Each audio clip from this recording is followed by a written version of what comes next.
오늘 저는 마태복음 17장 1절에서부터 13절의 말씀을 가지고 안주하지 않는 신앙이라는 제목을 통하여 하나님의 말씀을 저는 증거하고자 합니다.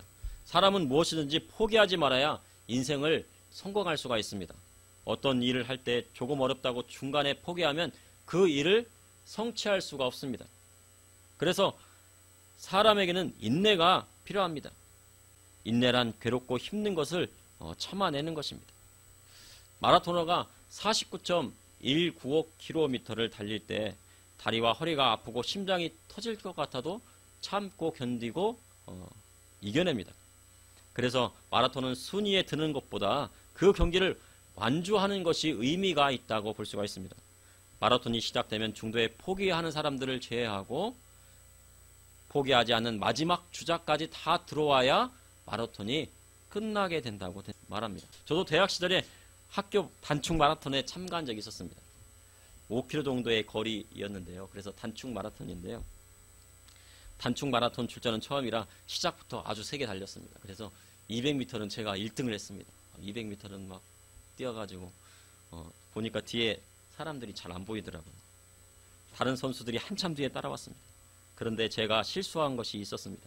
그것은 바로 마라톤은 시작부터 전속력으로 달리면 이후에 힘이 빠져서 달릴 수가 없다는 것입니다.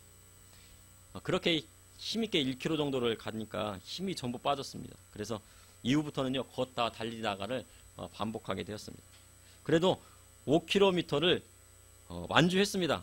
그 대회에 참석한 사람 중에 3분의 1은 완주를 하지 못했고 중도에 포기를 했고 3분의 2만이 완주를 했습니다.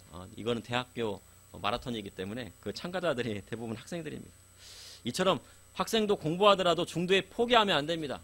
조금 어렵고 힘들다고 중간에 포기해버리면 인생에서 그것이 습관이 됩니다. 자꾸 포기하는 버릇이 생기면 그것도 습관처럼 계속 힘든 일이 생겨도 포기하게 되는 것입니다. 누구에게든지 어려운 순간이 오게 됩니다. 그러나 그것을 극복하지 못하고 쉽게 포기하면 앞으로 어떤 일을 해도 쉽게 포기하는 사람이 되고 마는 것입니다. 그래서 학생들이 인내력을 키우기에 달리기를 하는 것이 좋다고 합니다. 그것도 단거리 100m, 200m가 아니고 1000m, 2000m 이렇게 오래 달리기를 하게 되면 신체적으로나 정신적으로 건강한 학생이 된다고 말을 합니다.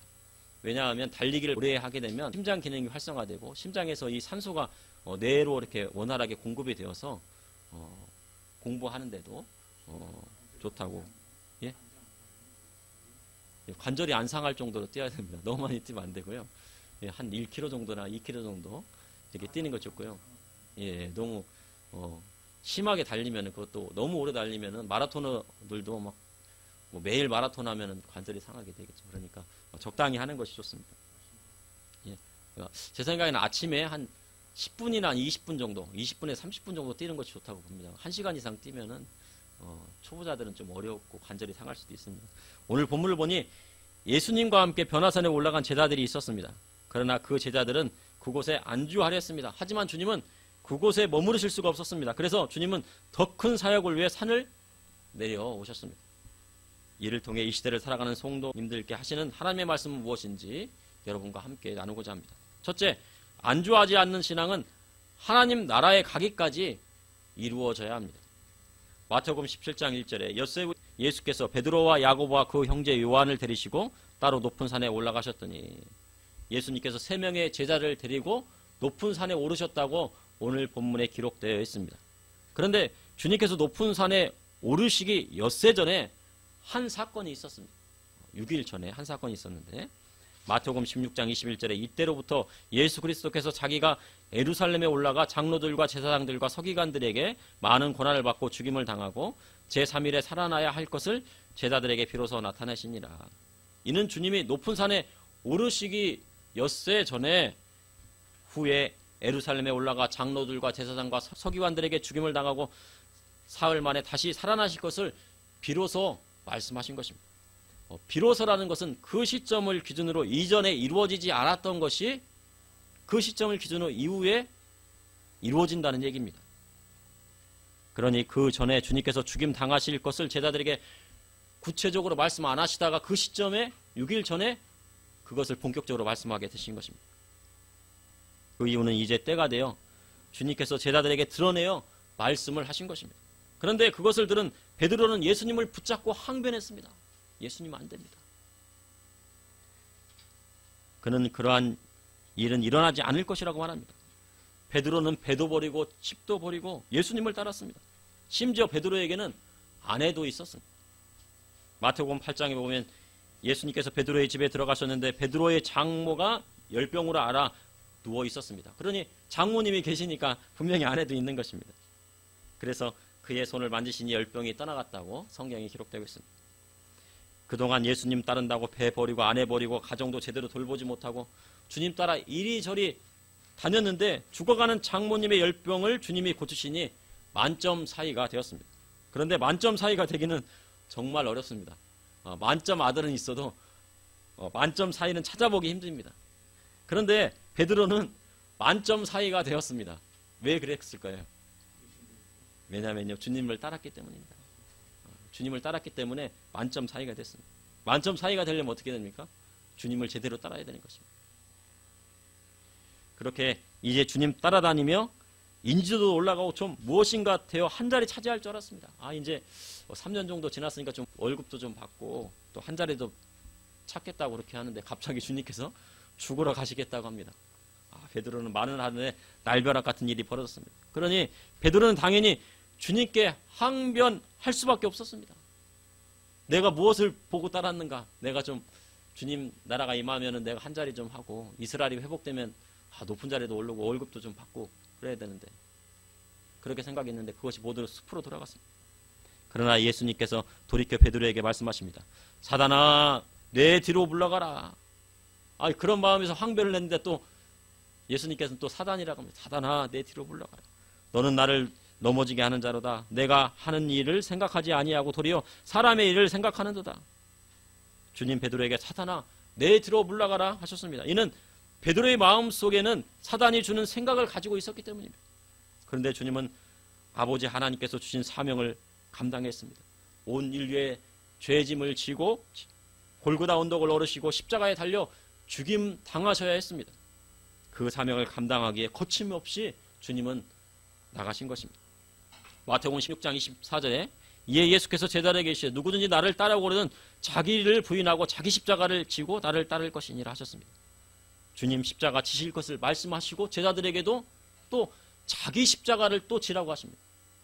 이거 무슨 한 자리도 아니고 또 월급 받을 줄 알았는데 그것도 아니고 예수님 십자가 지실 건데 너희들도 자기 십자가를 지고 예수님 진짜 십자가를 지라는 것이 아니고 자기에게 해당되는 십자가를 지고 나를 따르라 하신 것입니다. 누구든지 제 목숨을 구원하고자 하면 잃을 것이요 누구든지 나를 위하여 제 목숨을 잃으면 찾으리라 하셨습니다. 그리고 주님께서 십자가에 달려 돌아가시고 3일 만에 부활하실 것을 말씀하셨습니다. 그리고 마지막 때에 일어날 일까지도 말씀하셨습니다. 인자가 아버지의 영광으로 그 천사들과 함께 오리니 그때 각 사람이 행한 대로 갚으리라 하셨습니다. 이는 주님께서 다시 오신 날에 천군 천사들과 함께 공중 재림하심을 말씀하신 것입니다. 그런데 마지막 때에 다시 오시는 예수님은 십자가 지러 오시는 분이 아니시라 바로 심판의 주로 이 땅에 공중 재림하시는 것입니다. 그래서 그 사람들을 그 행한 대로 갚으시고 심판하시는 것입니다. 요한복음 5장 29절에 선한 일을 행하는 자는 생명의 부활로 악한 일을 행하는 자는 심판의 부활로 나오리라 하셨습니다. 주님은 분명 선한 일을 행하는 자는 생명의 부활로 악한 일을 행하는 자는 심판의 부활로 나오리라 하셨습니다. 그럼 악한 일을 행하는 자는 무엇입니까?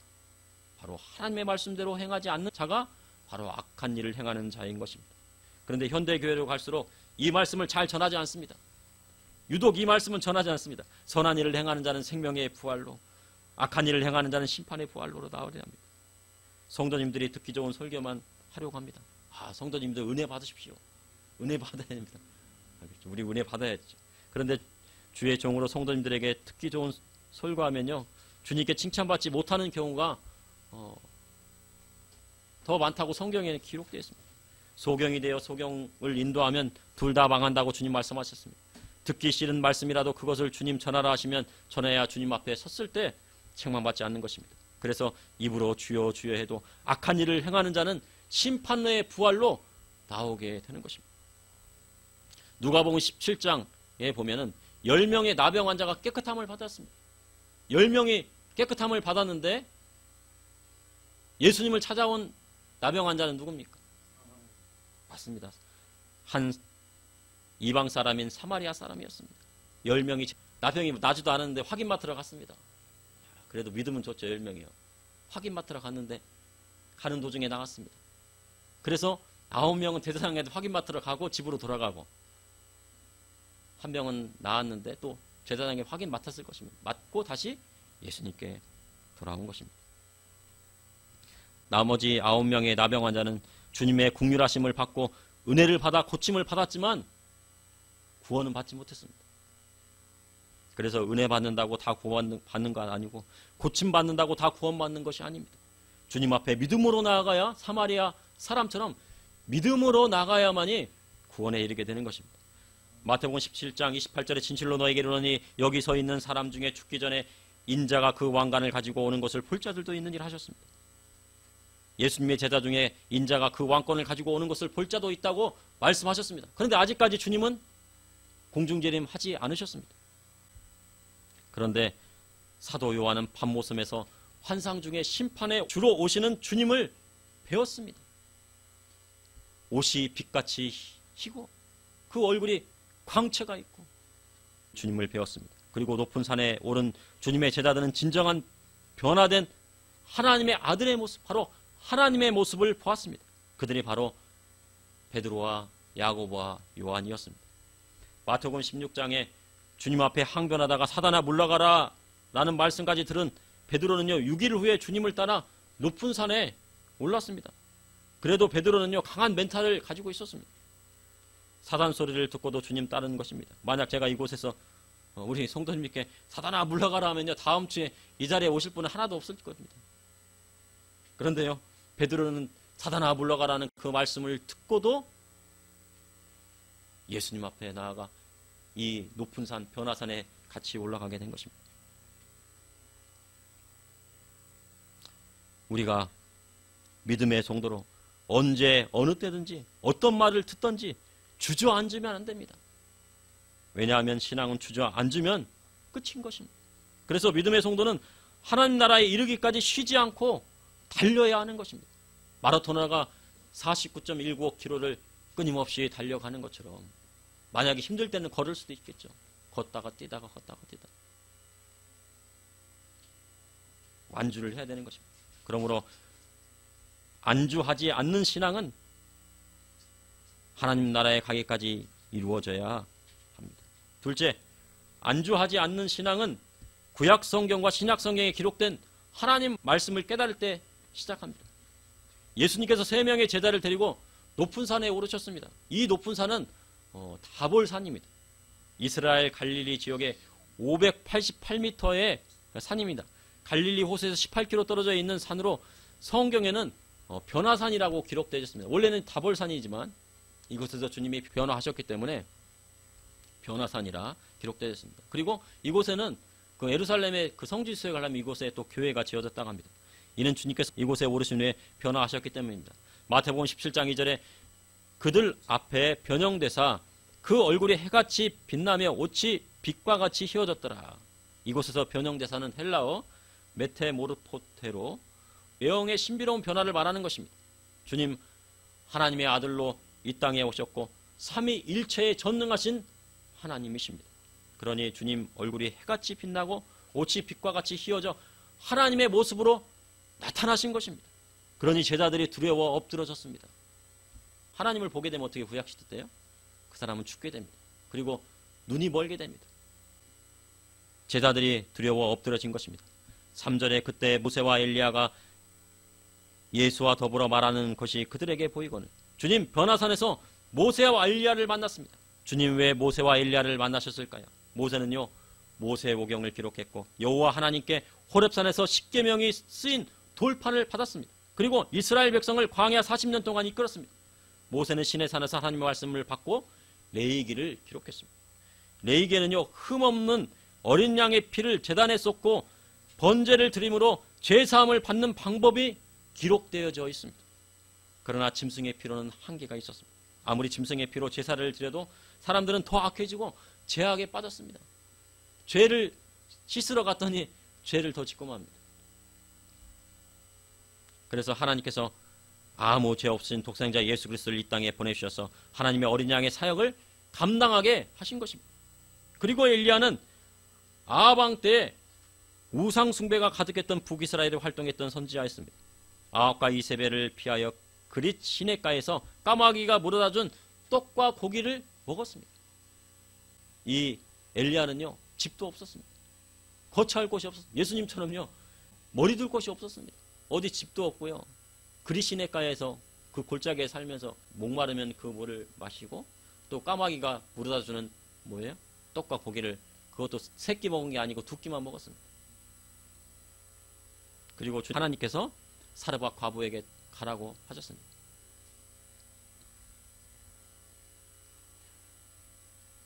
그리고 바알과 아세라 선지자 850년과 싸워 이깁니다. 그렇게 엘리야는 구약 성경에 에녹과 같이 살아서 하늘로 들려 올라갑니다. 살아있는 채로 올라갑니다. 그래서 엘리야는 모세와 함께 구약 시대를 대표하는 선지자인 것입니다. 그런데 주님께서 그들과 함께 대화를 나누셨습니다. 무슨 대화를 나누셨을까요? 맞습니다. 바로 엿새 전에 주님께서 말씀하신 그 말씀의 답이 있는 것입니다. 바로 주님께서 십자가에 달려 돌아가실 것을 더불어 말씀하신 것입니다. 많은 사람은 이야기합니다. 구약 성경은 폐기되고 신약 시대에 신약 성경만 있으면 된다고 말합니다. 그렇다면 주님요, 모세와 엘리야를 만나실 이유가 없으셨습니다. 폐기되었는데 뭐하러 모세와 엘리야를 만나요? 만나실 이유가 없죠. 그런데 모세가 기록한 모세오경을 어떤 사람들은 여러 사람이 기록됐다고 말합니다. 이 사람도 기록하고 저 사람들을 기록했어. 모세가 기록한 것이 아니고 모세뿐만 아니고 여러 사람이 기록했어요. 그런데 모세오경 누가 기록했습니까? 모세가 기록했습니다. 그리고 구약 성경의 십계명은 폐기되었다고 말합니다. 그러나 주님께서요, 모세가 쓴 글이라고 분명히 말씀하셨습니다. 주님께서 모세오경을 모세가 쓴 글이라고 했는데 그것을 믿지 않으면 주님을 믿지 않는 것이나 당연한 같은 말이죠. 그래서 구약 폐기론자들은요, 세상에 나아가 마음대로 죄지어도 구원받는다고 구원이 있다고 말합니다. 은혜만 받으면 돼. 세상에서 마음껏 죄를 짓고 간음도 하고 도둑질도 하고 이것저것 하다가 교회 와서 은혜 받으면 구원받는 거야. 그러나요, 그것은요, 잘못된 것입니다. 모세를 통해 하신 십계명은요, 하나님의 말씀입니다. 또한 엘리야 선지자를 통해 역사하신 분은 우리 하나님이십니다. 그러니 구약 성경이 폐기된 것이 아니라 율법을 완성하신 분이 우리 주님이신 겁니다. 구약 성경과 이 신약 시대를 완성하신 분이 바로 우리 주님이신 것입니다. 그래서 신약 성경만 읽으면요, 이 시대의 정치, 사회, 경제, 문화를 하나님 말씀대로 이해할 수가 없습니다. 우크라이나와 러시아의 전쟁에서 하나님의 뜻이 무엇인지를 신약 성경을 읽으면서 해석을 해보십시오. 그 답이 나오는지. 어렵습니다. 그런데요, 구약 성경을 보면요, 그 구약 시대 때 이스라엘 백성들에게 역사하셨던 그 역사를 보면은요, 그 전쟁이 왜 일어났는지 그 답이 나옵니다. 구약 성경과 신약 성경을 같이 읽어야 이 시대를 분별하게 되는 것입니다. 믿음의 성도로 듣고 싶은 말씀만 골라 들으면 성숙한 신앙인이 될 수가 없습니다. 그래서 모세를 통하여 하신 하나님의 말씀을 읽고 엘리야를 통해 하나님 앞에 순결한 신앙을 지키는 것이 무엇인지를 알아야 하는 것입니다. 그러니 믿음의 성도에게 모세와 엘리야를 통해 하신 하나님의 말씀을 신앙의 기초로 삼아야 합니다. 먼저 십계명의 말씀을 베이스로 깔고 있어야 복음서도 깨달아지는 것입니다. 십계명도 지키지 못하는데 어찌 주님이 하신 말씀을 지키겠습니까? 십계명 지키는 것이 어렵습니까? 복음의 말씀 지키는 것이 어렵습니까? 보통요, 대부분의 믿음의 성도들은 십계명을 대부분 지킵니다. 지키지 말라고 해도 은연중에 다 지키고 있습니다. 그런데 복음의 말씀은 쉽지 않습니다. 원수도 사랑하라고 하시니까요, 더 어려운 것입니다.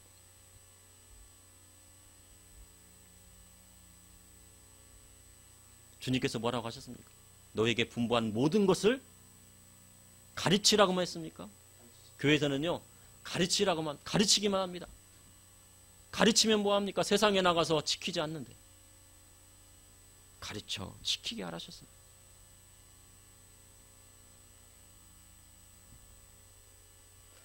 마태복음 5장 17절에 내가 율법이나 선지자를 폐하러 온 줄을 생각하지 말라. 폐하러 온 것이 아니라 완전하게 하려 함이라 하셨습니다. 이곳의 율법은요, 모세를 통하여 하신 말씀입니다. 선지자는 누굽니까?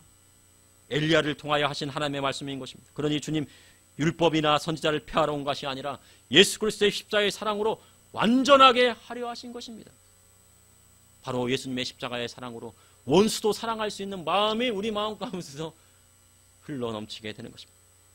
그러므로 안주하지 않는 신앙은 구약 성경과 신약 성경에 기록된 하나님의 말씀을 깨닫는 데서 시작되는 것입니다.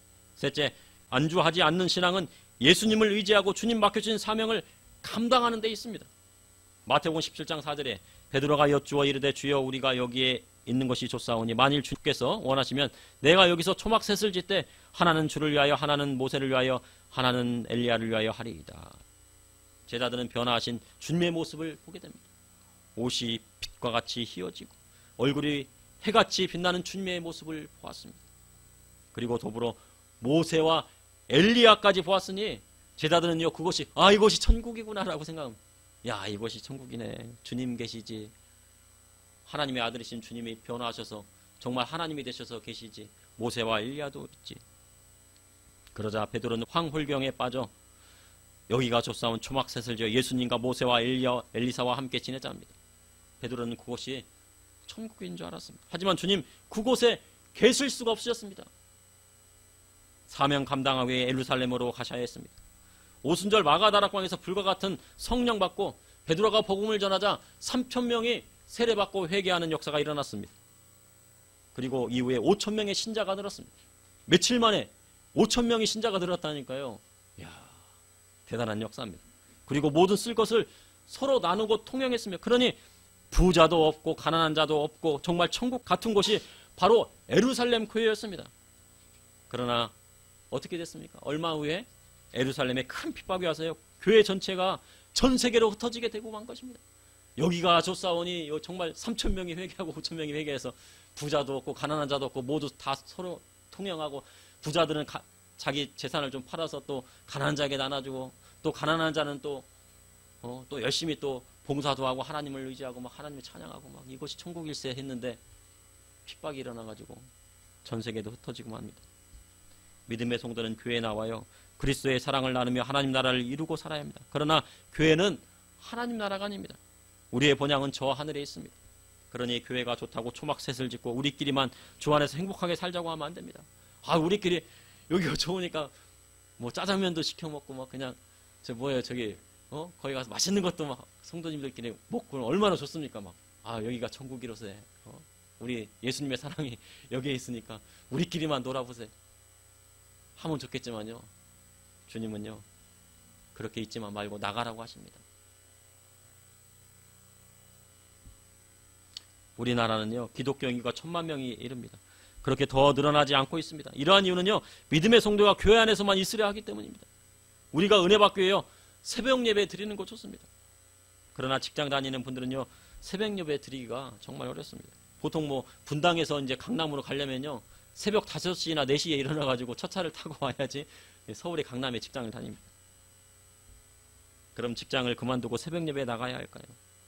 믿음이 좋으시면 직장 그만두고 새벽 예배 전념할 수 있습니다. 그런데 진정한 성도는요 직장 가운데서도 빛과 소금의 역할을 다하며 그리스도의 복음을 전하는 사람이라 할 수 있습니다. 베드로가 말할 때 호련히 빛난 구름이 그들을 덮으며 구름 속에 소리가 납니다. 이는 내 사랑하는 아들이요 내 기뻐하는 자니 너희는 그의 말을 들으라 하셨습니다. 이는 하나님 아버지의 음성이었습니다. 제자들이 듣고 엎드려 합니다.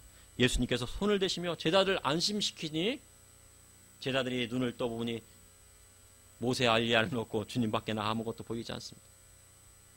그들이 높은 산에서 내려오자 주님, 인자가 죽은 자 가운데서 살아나기 전에는 본 것을 아무에게도 이르지 말라 하셨습니다. 제자들은요 아무것도 몰랐습니다.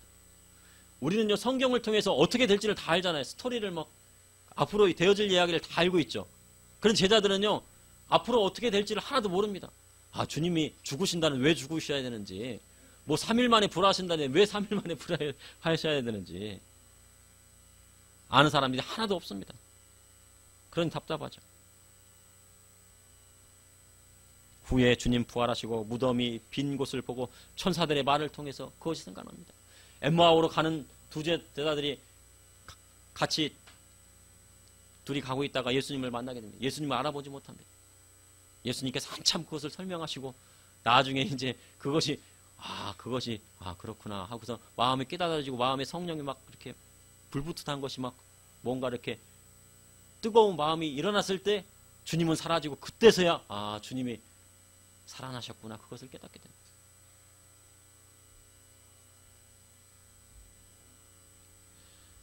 제자들이 묻습니다. 서기관들이 왜 엘리야가 먼저 와야 한다고 합니까? 묻습니다. 주님 과연요 엘리야가 먼저 와야 모든 것을 회복하려 하셨습니다. 그런데 엘리야가 왔으나 사람들이 임의로 대우하였고 인자다 이와 같이 고난 받으리라 하셨습니다. 주님보다 앞서 온 엘리야는 누구입니까? 맞습니다. 세례 요한, 바로 침례 요한입니다. 세례 요한은 낙타 토롯을 입고 허리에 가죽띠를 띄었는데요.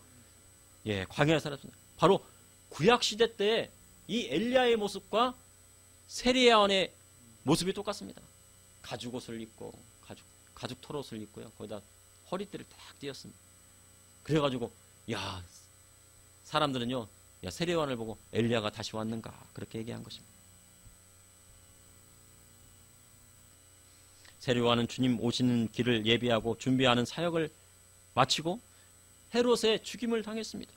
그리고 세례 요한이 죽임 당한 후에 예수님의 본격적인 사역이 시작된 것입니다. 그리고 주님께서 예루살렘으로 가셔서 온 인류의 죄를 대속하시기 위해 십자가 지시는 사명을 감당하신 것입니다. 그러므로 안주하는 신앙은 안 됩니다. 오직 예수님을 의지하고 주님 맡겨주신 사명을 가지고 나아가야 하는 것입니다. 현재 우크라이나와 러시아의 전쟁에서 러시아가 전술 핵을 쓰겠다고 말이 솔솔 나오고 있습니다. 만약 러시아가 핵을 쏘게 되면요 어떻게 되냐면요 너도 나도 다 핵을 개발하겠다고 합니다. 왜냐하면 살기 위해서는 핵을 써야 됩니다. 그래서 이것은 불가침 조약이나 마찬가지입니다. 서로 핵을 쏘지 않고 방어하는 목적으로만 사용하겠다는 것이 바로 그 불가침 조약에 들어가 있습니다. 그런데 만약에 전술 핵을 쓰게 된다고 하면요 이제 본물 터지듯이 핵을 쓰게 되는 것입니다. 그러게 되면요 우리가 보통 3차 대전이라고 하지만 3차 대전, 4차 대전, 5차 대전까지 일어날 수 있는 것이 지금의 형국인 것입니다. 그리고 러시아가 30만 명이 넘어 100만 명의 예비군 동원령을 내렸다고 말합니다. 지금 세계는 어느 곳으로 갈지 아무도 모릅니다. 그런데 말세로 갈수록 전쟁은 더 늘어나고 가뭄과 지진은 더 확산될 것입니다. 지금 현재 지진도 불의 고리가 지금 막 들끓고 있다고 합니다. 대만뿐만 아니고 일본, 그 다음에 멕시코, 페루 이런 쪽에서 이 불의 고리가 움직이고 있다고 합니다. 이러한 가운데 믿음의 성도는요 안주하는 신앙이 되어서는 안 됩니다. 교회 와서 이제 은혜 받고 너무 좋잖아요. 여기서 안주하고 싶어요. 안 됩니다. 사도 바울이 왜 달려갈 길 다 간 후에라고 말했을까요? 바울은 주님께 열심히 사역한 후에 버림받지 않기 위해 끝까지 뛰었습니다. 사도 바울과 같은 대사도도 그러한데 우리와 같은 신앙인이 믿음에서 주저앉는 순간 끝이 나는 것입니다. 그래서 쉴 새 없이 뛰어야 합니다. 하나님 나라 가기까지 뛰어야 하는 것입니다. 걷고 뛰고 걷고 주님 다시 오실 때까지 전진해야 하는 것입니다. 그러므로 안주하지 않는 신앙은 하나님 나라에 가기까지 이루어져야 합니다. 안주하지 않는 신앙은 구약 성경과 신약 성경에 기록된 하나님의 말씀을 지킬 때 이루어지는 것입니다. 또한 안주하지 않는 신앙은 주님 맡겨주신 사명을 가지고 달려갈 길 다 가는 것입니다. 그리야 할 때 의의 면류관이 그에게 예비되어 있는 것입니다. 잠시 기도하시겠습니다. 사랑의 주님 오늘도 감사합니다. 오늘 금요일 저녁에 주님 앞에 모든 시간을 내려놓고 하나님 앞에 우리의 시간을 드렸습니다. 하나님 또한 찬양을 통하여 은혜 주시고 기도를 통하여 하나님 앞에 나아가 계셨사오니 우리의 기도 땅에 떨어지지 아니하게 하여 주시고 다 상달되어서 응답받는 기적의 역사들 일어나게 하여 주시옵소서. 주님 전 세계가 전쟁의 소문과 지진의 소문들이 일어나고 있습니다. 그것 가운데 주님 믿음의 성도들을 지켜주시고 또한 교회를 지켜주시고 이 나라와 이 민족을 지켜주시고 하루속히 평화통일이 되어서 북녘 땅에도 주님의 몸된 교회를 세울 수 있도록 인도하여 주시옵소서. 많은 탈북민들 또한 그리고 악한 정권에 억압당하고 있는 북한 주민들 구원하여 주시고 그들도 하나님을 믿을 수 있도록 주님께서 인도하여 주시옵소서. 예수님의 이름으로 기도드립니다. 아멘.